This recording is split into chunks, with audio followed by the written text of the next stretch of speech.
Bonjour, chers apprenants, me voilà de retour dans cette séquence concernant toujours le deuxième chapitre de la communication nerveuse, c'est-à-dire qui rentre dans le cadre de l'unité 3, la communication hormonale et la communication nerveuse.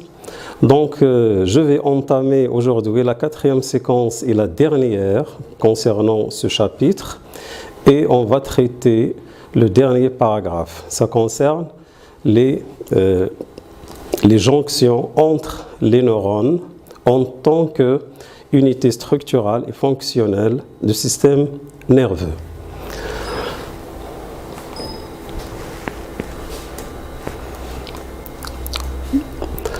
Donc le paragraphe s'intitule Synapse et on va voir mécanisme de la transmission synaptique. Qu'est-ce qu'une synapse? Une synapse, c'est un point de connexion entre deux neurones, c'est-à-dire les points où se communiquent les cellules nerveuses. Et comme vous le voyez ici dans cette photo qui représente un modèle microscopique de l'ultrastructure du système nerveux, donc nous avons différentes jonctions ou bien différentes connexions entre les neurones. Donc ici nous avons les synapses, la même chose ici, ici et ici. Nous avons des corps cellulaires des neurones et les neurones présentent des ramifications, soit sous forme d'axones ou bien sous forme de dendrites. Et ces axones ou bien ces dendrites se terminent toujours par des grains synaptiques. Comme vous le savez, donc 1 mm3 de la substance grise de cortex peut contenir 5 milliards de synapses. C'est-à-dire qu'on a 10 milliards et 10 milliards de neurones. Donc on va d'abord voir les différents types de synapses en se basant bien sûr sur la morphologie. Donc nous avons des synapses axosomatiques, c'est-à-dire la liaison entre l'axone d'un neurone et le corps, ou bien le soma, en latin soma, d'un neurone. C'est pour cela qu'on dit axosomatique.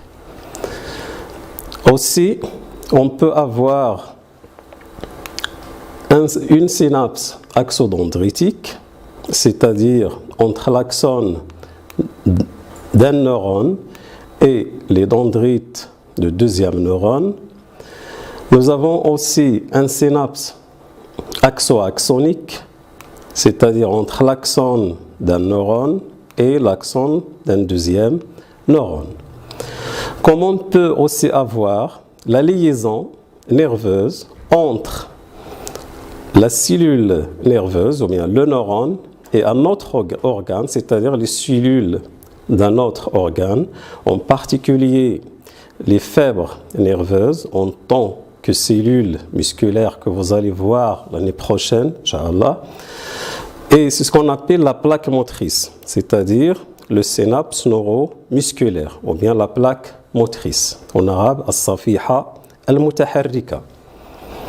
Aussi, on peut avoir la liaison entre une cellule nerveuse et des cellules sécrétrices ou bien glandulaires au niveau de la glande.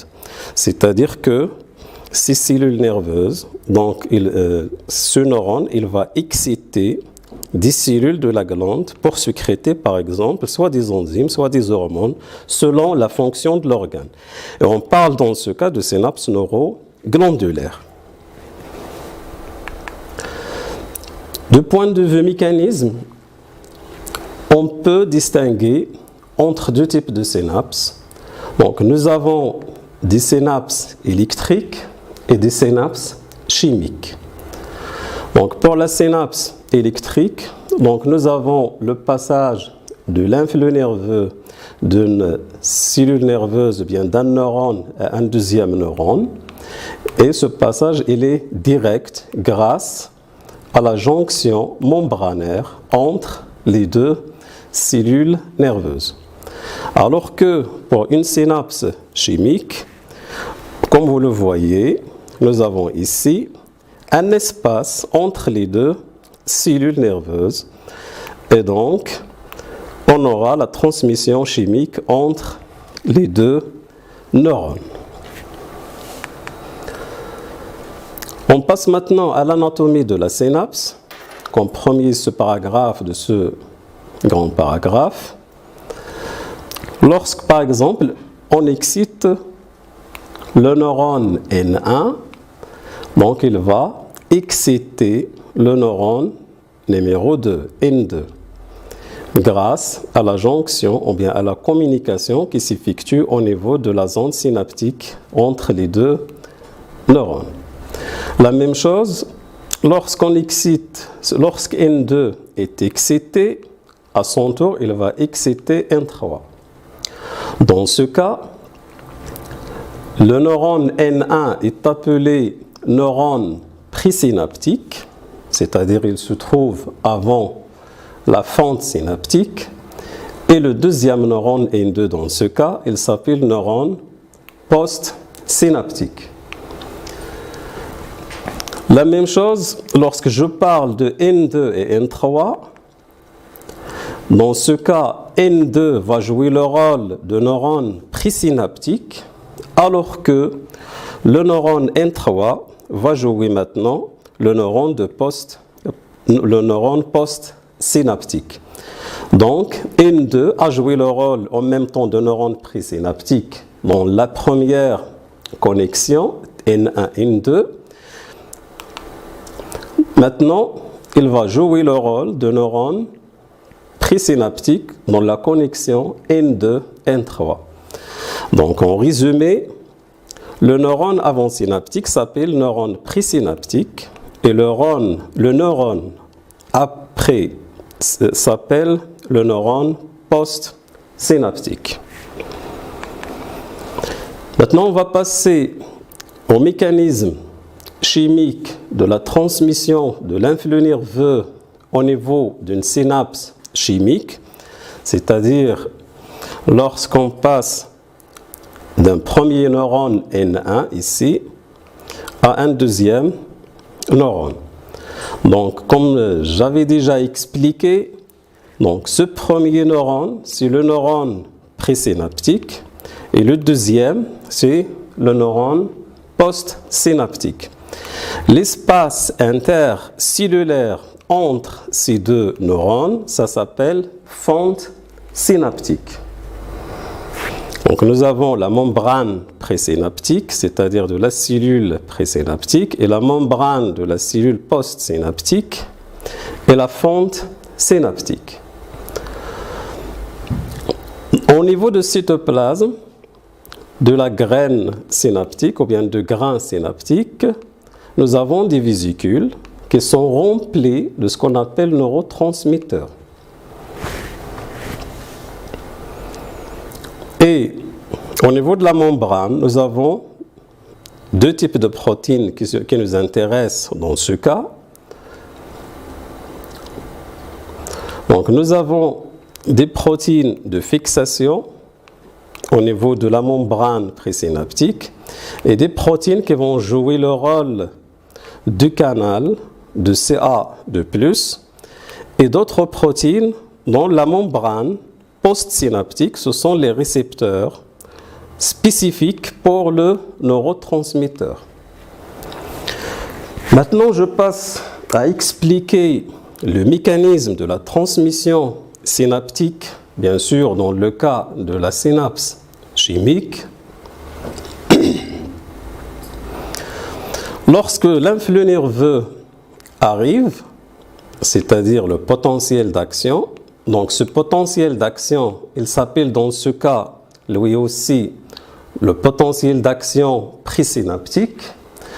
Lorsqu'il arrive au niveau de la membrane présynaptique, on a 10 canaux qui, dont la conformité varie selon le voltage, c'est-à-dire lorsque l'influx nerveux arrive au niveau de ces canaux, de CA2+, donc on aura l'ouverture de ces canaux, ce qui va permettre le flux de Ca2+, de milieu extracellulaire vers le milieu intracellulaire. Ces ions Ca2+, elles vont activer les vésicules remplies de neurotransmetteurs ou bien neuromédiateurs, c'est la même chose. Elles vont les activer à se fixer sur les protéines de fixation au niveau de la membrane présynaptique, ce qui va permettre la fusion des deux membranes, c'est-à-dire la membrane présynaptique et la membrane de la vésicule. Et on aura libération de neuromédiateurs, bien neurotransmetteurs dans la fente synaptique par le phénomène d'exocytose. Le neuromédiateur a son récepteur spécifique au niveau de la membrane post-synaptique et lorsqu'on a la formation de complexes récepteurs membranaires et neurotransmetteurs, on aura l'ouverture des canaux selon les cas. On aura deux cas et on va les voir. Maintenant, je vais résumer les différentes étapes qu'on a vues dans ce mécanisme chimique de la communication synaptique. Donc d'abord, nous avons dépolarisation de la membrane de bouton ou bien de grain synaptique, c'est-à-dire arrivée de potentiel d'action, PA. Ensuite, ce potentiel ou bien cette dépolarisation, il va entraîner l'ouverture des canaux Ca2+, tensiodépendant ou bien voltage dépendant, c'est la même chose, dans la membrane de bouton et on aura l'entrée de Ca2+. Puis libération par exocytose de neurotransmetteurs dans la fente synaptique. Et donc cette libération, elle est activée bien sûr par la présence de Ca2+.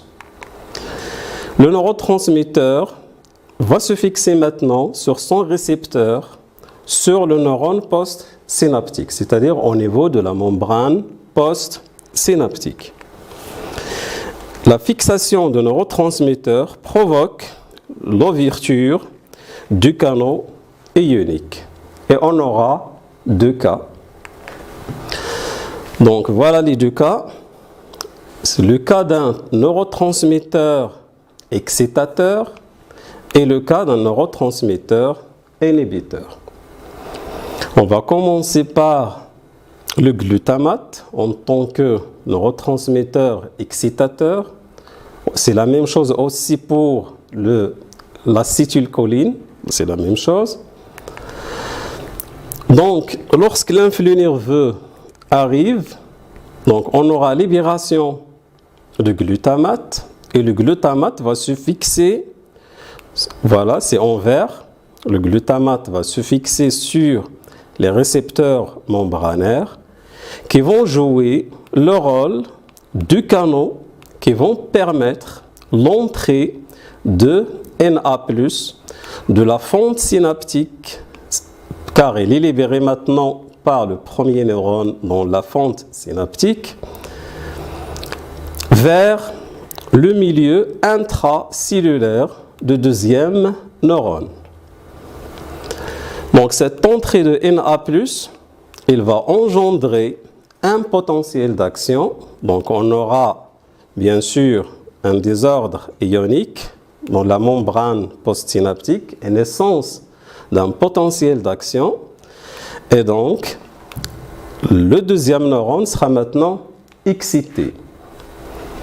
Comme vous le voyez, si on procède à la mesure de potentiel d'action au niveau de neurones postsynaptiques, on va enregistrer un potentiel d'action qui s'appelle PPSE. Là, c'est en anglais, EPSP, c'est la même chose, PPSE en français, c'est-à-dire le postsynaptique excitateur. Le potentiel postsynaptique excitateur. La même chose pour le GABA en tant que neurotransmetteur inhibiteur. Et lorsqu'on dit inhibiteur, c'est-à-dire qu'il va inhiber maintenant le deuxième neurone, c'est-à-dire il ne sera pas excité. Lorsqu'on excite le premier neurone, il va inhiber le deuxième neurone.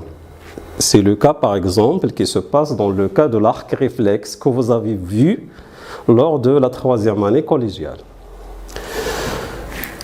Donc lorsque l'influx nerveux toujours arrive au niveau de grain synaptique, donc on aura libération de neurotransmetteurs maintenant au niveau des vésicules qui est le GABA et qui va se fixer sur des récepteurs au niveau de la membrane, c'est-à-dire ces récepteurs spécifiques au niveau de la membrane postsynaptique.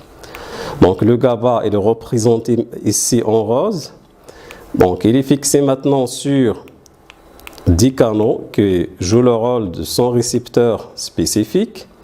Et on aura la diffusion simple de Cl- de milieu extracellulaire, c'est-à-dire la fente synaptique, vers le milieu intracellulaire du deuxième neurone.